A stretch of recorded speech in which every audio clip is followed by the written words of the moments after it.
So we are talking about mindset, making big shifts in your life, overcoming anxiety and perfectionism, and feeling the best version of yourself. A warm welcome to this week's episode of the Face Yoga Expert podcast. My name's Danielle Collins, world-leading face yoga expert, and I love sharing with you techniques to look and feel the best version of yourself. And this week is no exception. I have a wonderful guest. I have Megan Shekleton, and she is an executive coach and she is the founder of Wider Visions. And we have a really open and vulnerable chat where she shares a lot about her personal journey, but also gives you so many tips and techniques you can apply to your own life to really make the shifts and changes you want to.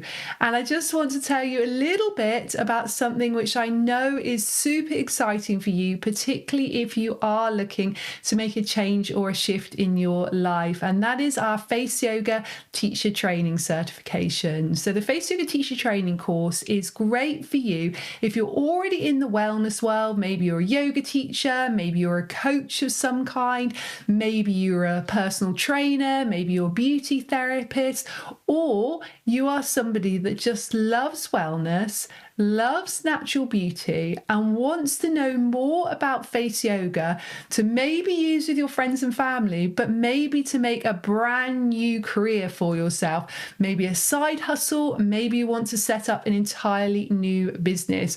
Or if you are one of those people that are in the wellness industry, maybe you just want to add another string to your bow and learn a little bit more about face yoga so you can bring it into your current practice and your teachings and your therapies you already do. Now, the Face Yoga Teacher Training Program is perfect if you enjoy just studying in your own time at your own pace. You do have a dedicated super trainers who either have me or one of our really experienced and very inspiring super trainers to ask any questions to all the way through your course, and you get to spend some time on a video call with them at the end doing your practical assignment and asking any questions as well. You then become part of our Face Yoga family, our lovely face yoga community.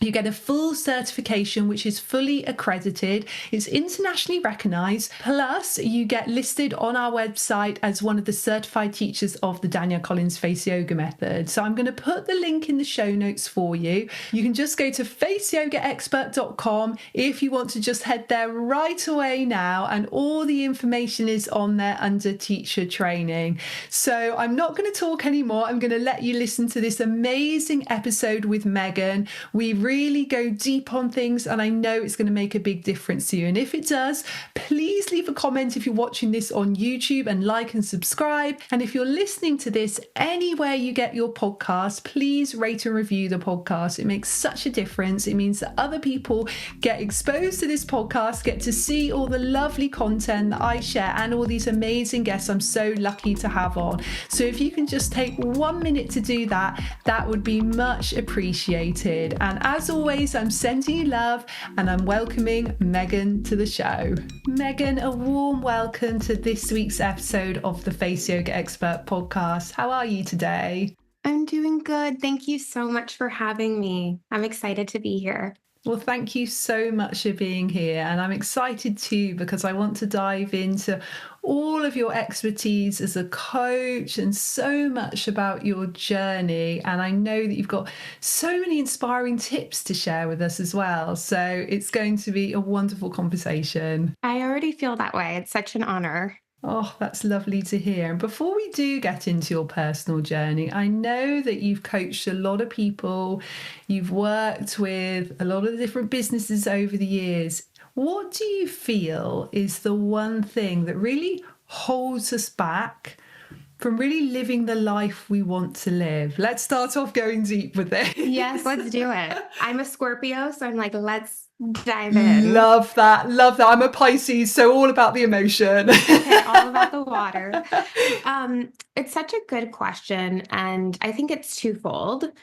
First, I feel like, what really stops people from expanding into their wider vision, living the life that they want to live, is that they simply don't believe it's possible for them, and they don't really realize it, right? Like, all of us have so many unconscious, subconscious beliefs It's estimated that about 95% of our thinking is subconscious, with only 5% being conscious. So that's like, the conscious mind is the car, your subconscious mind is the driver.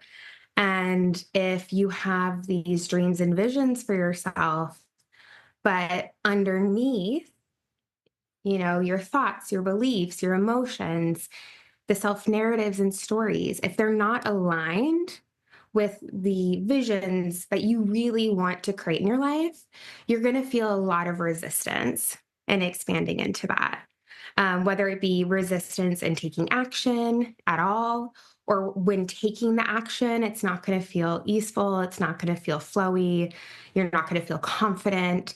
It's going to feel a lot of discomfort. And a lot, and I think that's the second part is that when we're making big changes in our lives, there's always going to be a temporary period of discomfort that comes with that.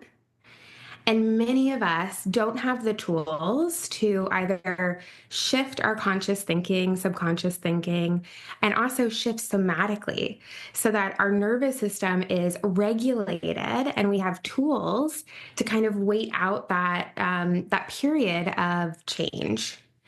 Our brains are really wired to keep us safe, Danielle. And what's safe to our brains is what's familiar, not necessarily what's better for us.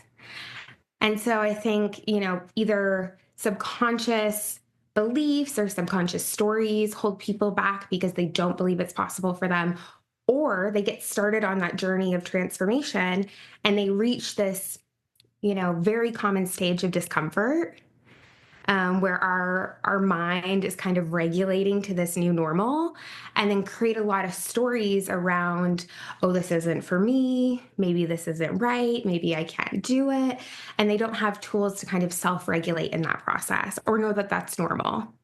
Absolutely. And I think old school manifestation techniques is just teaches us that we have to think positive, visualize what we want, and then we will attract it to us. But actually, what I hear from you and what I very much resonate with, and the way that I live my life as well, is actually starting to clear limiting beliefs, emotional blocks, things that are holding us back subconsciously, but also somatically as well.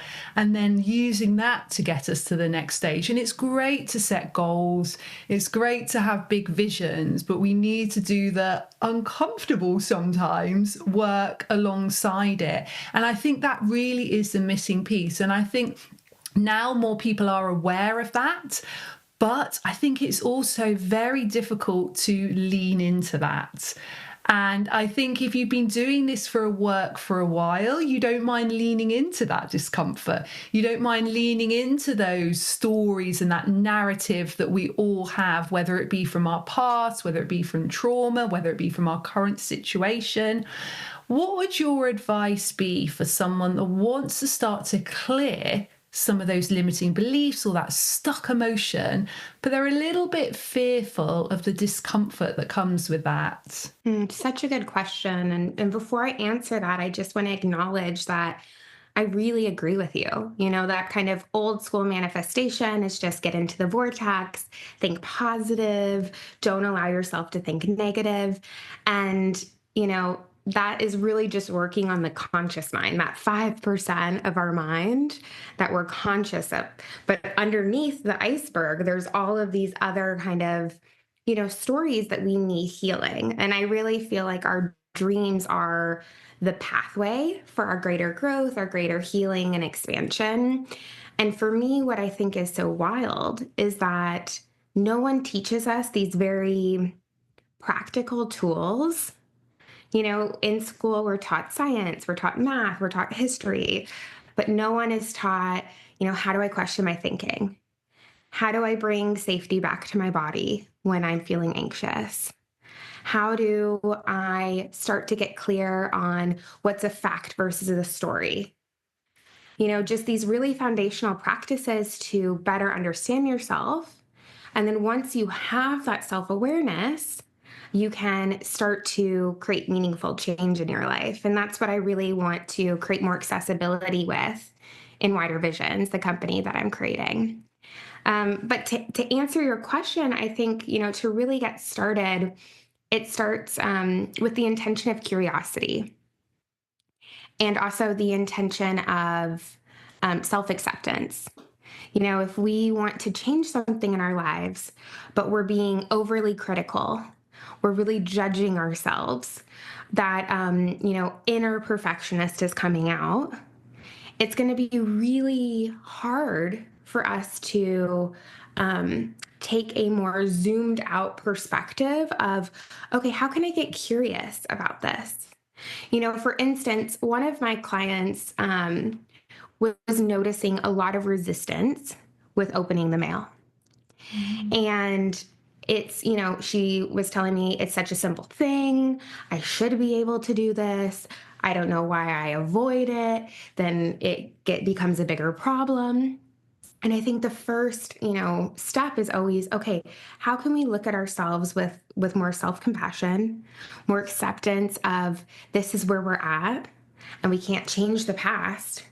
But if we can accept this moment as if we chose it, like Eckhart Tolle says, then we have the power to be able to hold on to or consider a different perspective in the future. And then from there, it's getting curious about, okay, well, what might opening the mail represent to you? What are maybe you trying to protect yourself from by not opening the mail or avoiding that situation? Or what is our kind of like worst case scenario? And because our mind, again, without that self-awareness muscle, there's so much going on behind the scenes. And so really creating a practice of reflection, whether it be with a coach, whether it be in therapy or journaling, for me is one of my big practices to kind of create distance from my thoughts and stories.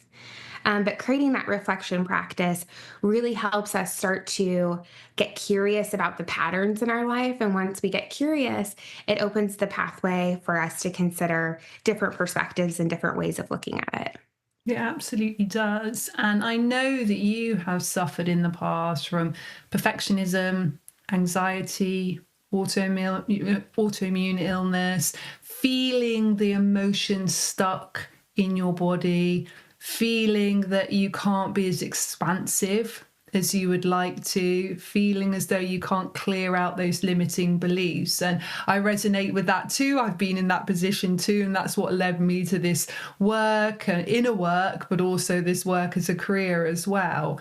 Tell me a little bit about how you made that shift, what the key steps you did in order to take yourself from being in that place to being on the journey to the place that you are now. I mean, I look back to those past versions of me with so much love. And, truthfully, it was through a lot of painful lessons and a lot of trial and error. And for me, that's why I'm so passionate about creating more accessible pathways to these coaching tools and frameworks so that it can be easier. Or I think, our growth can be intentional and proactive, not just always in a reaction to a painful moment. But for me personally, I really struggled with low self-worth and, low confidence my whole life. The kind of core limiting belief, once I peeled away everything, was the feeling of not being enough. And for me, that really manifested in these kind of overachieving perfectionist tendencies where I subconsciously attached my sense of self, my sense of self-worth to these external benchmarks of success or what I should be doing. So, getting good grades, being involved in school, eventually getting a good job, climbing the corporate ladder, checking these boxes of what success or what should make me happy and not feeling fulfilled. And instead, that really loud inner critic that was always there. And I just assumed it was, I didn't realize that I had separation from that part. Um, manifested in disordered eating, panic attacks, like you said, bouts of depression. And it really all came to a head early in my 20s, so like mid 20s, I found myself in a really toxic work environment in advertising, and this kind of tendency to need to be perfect, to not make a mistake, came out full throttle. I was having panic attacks in the bathroom. I was crying on my way to work. And that prolonged state of stress and fight or flight, like you said, turned into an autoimmune illness, fibromyalgia, which is a chronic pain condition. And what I've noticed, and this is now 12 years, it's very connected to my state of stress and my internal state being really manifested physically. And I really think it was that fight or flight or sympathetic response being turned on for a really long period of time caused the illness. And it was at that kind of lowest mentally, lowest physically, feeling really awful, really tired, lots of body pains, that I realized, okay, I need to get help and I need to change something. And so it looked like going to therapy and starting to understand, okay, where was this really critical part of me coming from? And really starting to question my thoughts and question those stories that I had held on for 25 years as truth, and really being like, oh, I don't have to believe that. And then it also looked like starting to get curious about my holistic well-being. So breath work, meditation, gaining tools to start to regulate my nervous system and find safety in my body was really important. And from there, I ended up, climbing the corporate ladder in advertising. I started my first company around 28. And it was a business where I hosted events for women to get mentorship and a space for meaningful connection versus networking. And it was one of my most expansive moments because it was the first time that I really said yes to believing in myself in a big way. I had the idea for 4 years and I didn't act on it. And it came to this place where I'm like, if I don't actually just give it a try, if I don't allow myself to explore this, I will forever feel like I was just a more little version of myself. I was shrinking versus really allowing myself to explore this dream I had in my heart. And we partnered with amazing brands like Athleta, Bumble, and women like Alex L, Taryn Toomey of the class. And it felt like everything was kind of on this upward spiral. And then COVID hit, and events went away overnight. My, income stream went away overnight. And it was the first time, Danielle, that I really, really realized in a big way how much of my sense of self was attached to what I did, or was attached to how successful I was, or these, external things that were really propping up my identity, and having all of them stripped away at the same time was, you know, probably the hardest lesson. And then also I'm so grateful for it because it forced me to really take a look at that. Um, and it was an opportunity to get curious about, okay, what's my relationship to rest and productivity? Who am I at my core? Am I worthy? Am I enough? Just who I am, not Megan the entrepreneur, not Megan the ad exec, not Megan the New Yorker, like just who I am. Do I have something to offer? And from there, it was an invitation to explore coaching. And so that's how I really got into coaching and, gained these tools and practices to, change my mindset, be curious about my emotions, nervous system regulation, vision clarity, behavioral alignment, that have really transformed my life. And,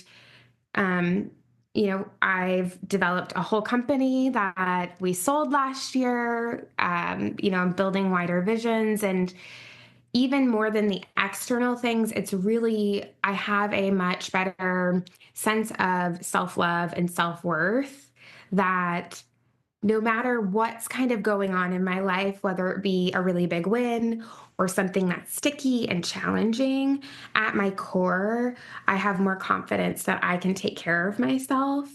I can trust myself and I love myself. And that is, such a beautiful lesson and something I'm so, so grateful that I learned when I did. I love that. And it sounds in so many ways like, I always look at it as like an onion that you're peeling back the layers. And it sounds like when you went through the autoimmune illness and when you were really having that first step into clearing some of that anxiety and perfectionism, it was like one layer of the onion or a few layers of the onion. And then COVID brought up more healing. And even if you thought that you were healed and you've done all the inner work, it brings up more layers.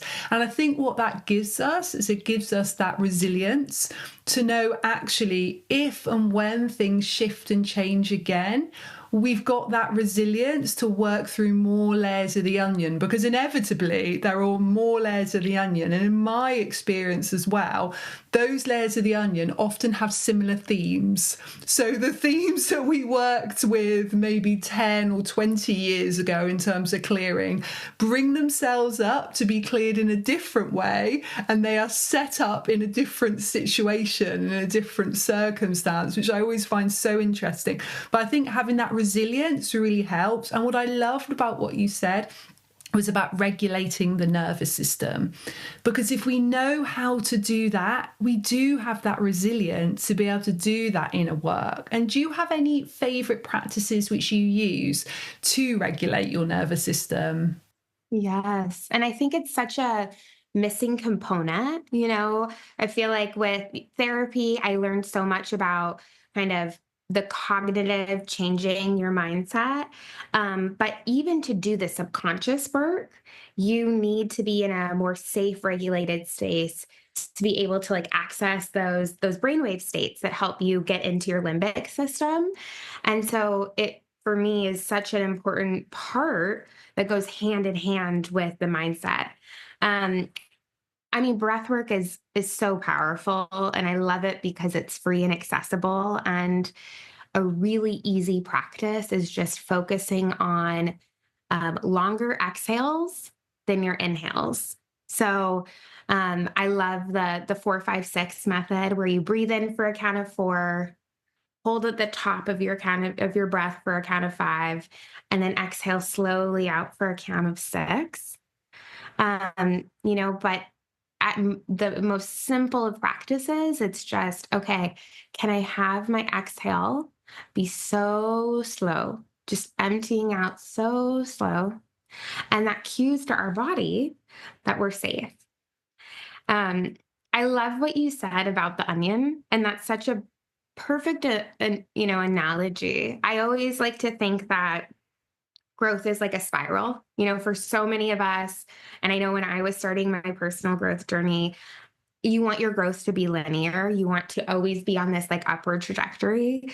And I think if we're kind of living our life with awareness and with intentionality, growth is more like a spiral where we have patterns of, maybe an emotion or a story that we're working with.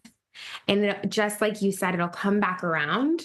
But like a spiral, we're looking at the same kind of core energy or dynamic, but from different perspectives, integrating it, healing it, and then, hopefully spiraling up, where we're just continuing to, okay, let me revisit this pattern. Oh, that's coming up again. Okay, what do I need? How can I show myself greater love? How can I talk to myself in a kinder way about this? And then we just continue to kind of spiral up. Um, but I love the onion analogy. Yeah, it's great. And I think we do have so many layers to us. And also, from what I hear you say, and also I resonate again very much with this, is healing is very much multifaceted. I know that people often ask me how I overcame my autoimmune illness 20 years ago. And many people want just one answer, a quick answer, or a quick fix, or a quick pill that I might have taken, or something like that. And actually, it isn't that. It's so so many different things. I love how you bring up the breath work and the journaling and the therapy and the meditation. And those are just some of the things I did and I now even continue to do. So I think that definitely anyone listening that is going through, whether it be an autoimmune illness or whether it be going through perfectionism or anxiety or just having a difficult time, I think the first thing is that self-love and that self-compassion that you talked about. The next thing is about regulating the nervous system, which I hear from you is such an important thing. And then also just understanding it's a journey and it's not a quick fix, and it's about looking at different modalities. And I love that you talk a lot about journaling, and something which I read about you, which I thought was wonderful, is about how we can coach ourselves. Tell us more about that. Yes. Well, I think that, like I was mentioning about how it's wild that we're not taught these really foundational tools to understand ourselves and to create change in our life. But they're practices, just like breath work, mindset reframing. There's many coaching tools that we can learn and then start to practice and put into our life to really create that change. And so at Wider Visions, we're creating guided journals and intentional products that teach you the coaching frameworks to change your life and start to become the version of yourself that you want to be. And they're really, practical practices like the emotions wheel. How do you start to reframe your thoughts? How do you tap into your subconscious and get clear on the identity of who you want to become and use that as a motivating factor to kind of shift both your actions and your mindsets along with, the version of yourself that you're working towards becoming. Absolutely. And I also love that you talk about courageous vulnerability. And from what I understand about what you share and teach about that, it's actually about giving ourselves the permission to be vulnerable and knowing this isn't an easy thing to do, but being brave enough to be able to step into that and show it to ourselves and if we can to other people as well. Yes. I mean, I always tell my clients that the first step in creating change is self awareness. Yeah. All of us have unconscious patterns or stories that until they're made aware, we can't actually change. And I think one of the first steps in, building that awareness is being courageous enough to be honest with ourselves, which can be really hard to do and uncomfortable, especially if you haven't, built that self love or self worth muscle, because we can so quickly jump to, okay, I'm doing this wrong and this means X about me versus, okay, let's get curious about it. This is just something, it's a behavior that I'm having. It's not necessarily who I am at my core. And so having courageous vulnerability really means to me having the bravery and the courage to be honest with ourselves. And from that place of honesty, we can start to build that awareness. And then we can also start to create change in our life. Honesty with ourselves is so important. And like you say, we're just not taught to be honest with ourselves. We're not taught to feel our truth, let alone speak our truth. And actually, I think particularly as females, and particularly as high achieving females and females that have often attached our worth to external things, such as grades that we get or careers, actually going inside and hearing that truth can often feel uncomfortable. And it's going back to that feeling comfortable with the discomfort again. And are there any wellness practices or rituals that you're using yourself personally on a daily basis to help you feel that courageous vulnerability, to calm your central nervous system, but to also just help that healing process? For me, journaling is a huge practice of mine. I've had a journal, not even exaggerating, since I was like in preschool. So I have my Wow. journals from they're just pictures and my initials. But journaling is, from an evidence-based perspective, is proven to help you create separation from the stories that you've told yourself. So when people are experiencing trauma, if they can write about the experience from a third person perspective, studies have shown that they actually feel better. They feel more neutral and less activated by the situation. And so I journal almost every day. And I think it can be, sometimes with self growth or self love practices, especially if we're overachieving, we can have this kind of like all or nothing mentality where unless I journal for 30 minutes a day, it's not worth it. And for me, it's okay, any little bit, even if it's this morning, I had 5 minutes to journal. And that's more than nothing, right? And it's just more about the practice of taking whatever moments that I have to spend time with myself, to be reflective, to reflect on, okay, what sticky emotions are coming up, what might be activating me, and then how can I look at it from a different perspective, and then who do I want to be instead? You know, carving out time for our visions and for our dreams is also a really, really important part of transforming our lives. So journaling is a huge practice. I also breathwork and meditation. And again, a little goes a long way. 5 minutes of meditation, just listening to your breath, can be really, really powerful. And then I love subconscious techniques like tapping, and I create my own hypnosis recordings that, allow me to really embed in the beliefs, the habits, the identity of the version of myself that I'm working towards becoming. And I love to listen to those on a walk. I love a walking meditation hypnosis. Yeah, same. Amazing. I love doing habit stacking at the moment. So something like a walk and listening to a podcast, or being in the sauna and doing emotional freedom technique tapping, anything I can do which is two things together, which maximizes my time but also maximizes the results as well. So I love that you brought that up. And before we finish, it'd be great for you to tell us a little bit about your company, Wider Visions, and what you do to help people and how people can reach you and hear more about what you do. Yes. Well, thank you so much for this opportunity. It's been such a wonderful conversation, and I have felt really held in the experience.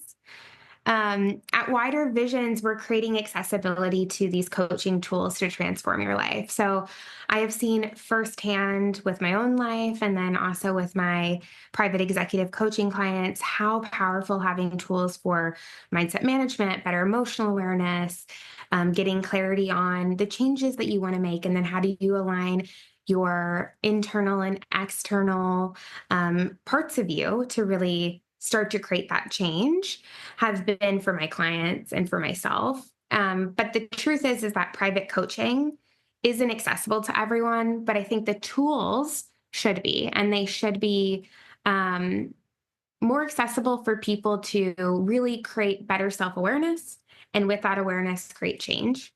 And so at Wider Visions, we make really intentional guided journals and intentional products that teach you these coaching frameworks. And so our first journal, the Vision Journal, launched this month, which is really exciting. And it helps you map out a wider vision for your life. So getting clear on, okay, what are those shifts I want to create? What's the identity that I'm expanding into? And then what are some initial steps to start bridging the gap between where I am today and where I want to be? It includes over 80 self-inquiry prompts, coaching prompts. It has 11 coaching frameworks and actual tools. And then it comes with a QR code that gives you a guided course, 3 meditations, and then 3 tapping practices to really integrate it further. And so our intention is to be the most accessible and effective way to change your life. That's amazing. Thank you so much. Megan, what a pleasure to have you. And if people want to know more about your journals, please let us know your website and your socials as well. Yes. So definitely check out the journal at wider-visions.com, and then find us at Instagram at widervisions, or follow me and my story at Megan.Shekleton. Megan, thank you so much. It's been such a pleasure chatting to you today. Yes, thank you. This has just been such a heartwarming conversation. Thank you.